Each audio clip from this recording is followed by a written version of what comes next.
ವಿಶ್ವವಿಖ್ಯಾತ ಅಂಬಾವಿಲಾಸ ಅರಮನೆಯ ಮುಂಭಾಗದಲ್ಲಿರುವಂತಹ ಜಯಮಾರ್ತಾಂಡ ದ್ವಾರದ ಅನತಿ ದೂರದಲ್ಲಿ ಹೀಲಿಯಂ ಸಿಲಿಂಡರ್ ಸ್ಫೋಟಗೊಂಡಿತ್ತು. ಇದರಲ್ಲಿ 3 ಬಲಿಯಾಗಿದ್ದಾರೆ, ಹಲವರಿಗೆ ಗಾಯಗಳಾಗಿದೆ. ಈ ನಡುವೆ ಮೈಸೂರಿನಲ್ಲಿ ಪೊಲೀಸರು ಬಿಗಿ ಪೊಲೀಸ್ ಬಂದೋಬಸ್ತನ್ನ ಕಾಯ್ದುಕೊಂಡಿದ್ದಾರೆ.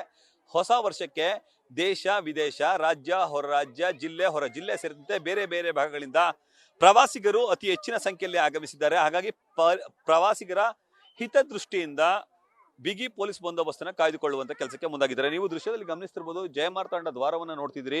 ಜಯಮಾರ್ತಾಂಡ ದ್ವಾರದಿಂದ ಕೇವಲ 10 ಮೀಟರ್ ದೂರದಲ್ಲಿ ಹೀಲಿಯಂ ಸಿಲಿಂಡರ್ ಬ್ಲಾಸ್ಟ್ ಆಗಿತ್ತು. ಬ್ಲಾಸ್ಟ್ ಆದ ಬಳಿಕ ಸದ್ಯ ಈಗ ಪೊಲೀಸರು ಹೈ ಅಲರ್ಟ್ ಆಗಿದ್ದಾರೆ. ಮೈಸೂರಿನ ಪ್ರಮುಖ ಪ್ರವಾಸಿ ತಾಣಗಳಾದಂತಹ ಅರಮನೆ, ಮೃಗಾಲಯ, ಸೇಂಟ್ ಫಿಲೋಮಿನಾ ಚರ್ಚ್, ಚಾಮುಂಡಿ ಬೆಟ್ಟ ಸೇರಿದಂತೆ ಹಲವು ಪ್ರದೇಶಗಳಲ್ಲಿ ಪೊಲೀಸರು ತೀವ್ರ ತಪಾಸಣೆಗೆ ಮುಂದಾಗಿದ್ದಾರೆ. ಬಾಂಬ್ ಪತ್ತೆ ದಳ ಹಾಗೂ ಶ್ವಾನ ದಳದವರು ಕೂಡ ಆಗಮಿಸಿ ಪ್ರತಿನಿತ್ಯ ಬೆಳಗ್ಗೆ ಹಾಗೂ ಸಂಜೆ 2 ಸಂದರ್ಭಗಳಲ್ಲಿ ಹಾಗೂ ಅನುಮಾನ ಬಿದ್ದರೆ ಹಲವು ಸಂದರ್ಭಗಳಲ್ಲಿ ತಪಾಸಣೆಗೆ ಮುಂದಾಗ್ತಿದ್ದಾರೆ. ನೀವು ದೃಶ್ಯದಲ್ಲಿ ಗಮನಿಸ್ತಿರ್ಬೋದು, ಅರಮನೆಯ ಅಂಗಳದಲ್ಲಿ ಸದ್ಯ ಮಾಗಿ ಉತ್ಸವ ನಡೀತಿದೆ. ಮಾಗಿ ಉತ್ಸವವನ್ನ ವೀಕ್ಷಣೆ ಮಾಡಲಿಕ್ಕೆ ಪ್ರವಾಸಿಗರು ಆಗಮಿಸಿದ್ದಾರೆ.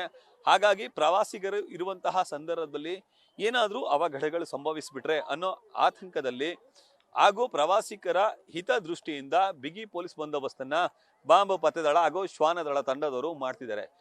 ಪ್ರಮುಖವಾಗಿ ಶ್ವಾನದಳದ ಟೀಮ್ನ ನಾಯಕ ಅಂತೇಳಿ ಕರೆಸ್ಕೊಳ್ಳುವಂತಹ ಯೋಧ ಸದ್ಯ ಈಗ ಮೈಸೂರಿನಾದ್ಯಂತ ಅಂದ್ರೆ ಮೈಸೂರಿನ ಪ್ರಮುಖ ಸ್ಥಳಗಳಲ್ಲಿ ತಪಾಸಣೆ ಮಾಡುವಂತ ಕೆಲಸಕ್ಕೆ ಮುಂದಾಗ್ತಿದ್ದಾರೆ. ಇನ್ನು ಅನುಮಾನಾಸ್ಪದ ವಸ್ತುಗಳು ಯಾವುದಾದ್ರೂ ಕಂಡು ಬಂದರೆ ಅದನ್ನ ಕೂಲಂಕುಷವಾಗಿ ಪರಿಶೀಲನೆ ಮಾಡುವಂತ ಕೆಲಸಕ್ಕೆ ಇಲ್ಲಿನ ಪೊಲೀಸ್ ಸಿಬ್ಬಂದಿಗಳಂದ್ರೆ ACE ಟೀಮ್ ಮುಂದಾಗಿದೆ. ಪ್ರಮುಖವಾಗಿ ಇಲ್ಲಿ ಶ್ವಾನದಳದ ಟೀಮ್ನ ನಾಯಕ ಆದಂತಹ ಯೋಧನನ್ನು ಗಮನಿಸ್ತಿರ್ಬೋದು. ಯೋಧ ಸದ್ಯ ಇಂಚಿಂಚು ಸ್ಥಳವನ್ನು ಕೂಡ ಪರಿಶೀಲನೆ ಮಾಡ್ತಿದ್ದಾರೆ. ಪ್ರಮುಖವಾದ ಕಾರಣ ಅಂತಂದ್ರೆ ಹೀಲಿಯಂ ಸ್ಫೋಟದಲ್ಲಿ ಈಗ ಹೀಲಿಯಂ ಫಿಲ್ ಮಾಡ್ತಿದ್ದಂತಹ ಬಲೂನ್ ಮಾರಾಟ ಮಾಡ್ತಿದ್ದಂತಹ ಸಲೀಂ ಮೃತಪಟ್ಟಿದ್ದಾರೆ. ಇದರ ಜೊತೆಗೆ ನಂಜನಗೂಡಿನ ಮಂಜುಳಾ ಹಾಗೂ ಬೆಂಗಳೂರಿನ ಕಾಮಾಕ್ಷಿಪಾಳ್ಯದ ಲಕ್ಷ್ಮಿ 3 ಕೂಡ ಮೃತಪಟ್ಟಿದ್ದಾರೆ.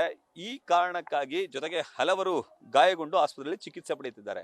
ಇಂತಹದೊಂದು ಅನಾಹುತ ನಡೆದ ಬಳಿಕ ಈಗ ಪೊಲೀಸರು ಹೈ ಅಲರ್ಟ್ ಆಗಿದ್ದಾರೆ, ಎಚ್ಚೆತ್ತುಕೊಂಡಿದ್ದಾರೆ. ಮೈಸೂರಿನ ಪ್ರಮುಖ ಸ್ಥಳಗಳಲ್ಲಿ ಈಗ ಎಲ್ಲವನ್ನು ಕೂಡ ತಪಾಸಣೆ ಮಾಡುವಂತ ಕೆಲಸಕ್ಕೆ ಮುಂದಾಗ್ತಿದ್ದಾರೆ. ಬೆಳಗ್ಗಿನಿಂದ ಸಂಜೆವರೆಗೂ ನಿರಂತರವಾಗಿ ತಪಾಸಣೆ ಮಾಡುವಂತ ಕೆಲಸಕ್ಕೆ ಮುಂದಾಗ್ತಿರುವಂತಹ ಪೊಲೀಸರು ಮೈಸೂರಿನಲ್ಲಿ ನಡೆತಿರುವಂತಹ ಮಾಗಿ ಉತ್ಸವದಲ್ಲೂ ಕೂಡ ಈಗ ತಪಾಸಣೆ ಮಾಡುವಂತಹ ದೃಶ್ಯಾವಳಿಗಳನ್ನ ನೀವು ಗಮನಿಸಿದ್ರಿ. ಆ ಮೂಲಕ ಮೈಸೂರಿನಲ್ಲಿ ಬಿಗಿ ಪೊಲೀಸ್ ಬಂದೋಬಸ್ತನ್ನ ಕಾಯ್ದುಕೊಳ್ಳುವುದರ ಜೊತೆಗೆ ಹೊಸ ವರ್ಷದ ಸಂಭ್ರಮಾಚರಣೆ ಜೊತೆಗೆ ಮೈಸೂರಿನಲ್ಲಿ ಯಾವುದೇ ಅಹಿತಕರ ಘಟನೆಗಳು ಸಂಭವಿಸಿದ ರೀತಿಯಲ್ಲಿ ಎಲ್ಲಾ ರೀತಿಯ ಕಟ್ಟೆಚ್ಚರವನ್ನು ಕೂಡ ಕಾಯ್ದುಕೊಳ್ತಿದ್ದಾರೆ. ಕ್ಯಾಮರಾಮನ್ ವಿನಯ್ ಜೊತೆ ರವಿ ಪಾಂಡವಪುರ, ನ್ಯೂಸ್ ಫಸ್ಟ್, ಮೈಸೂರು.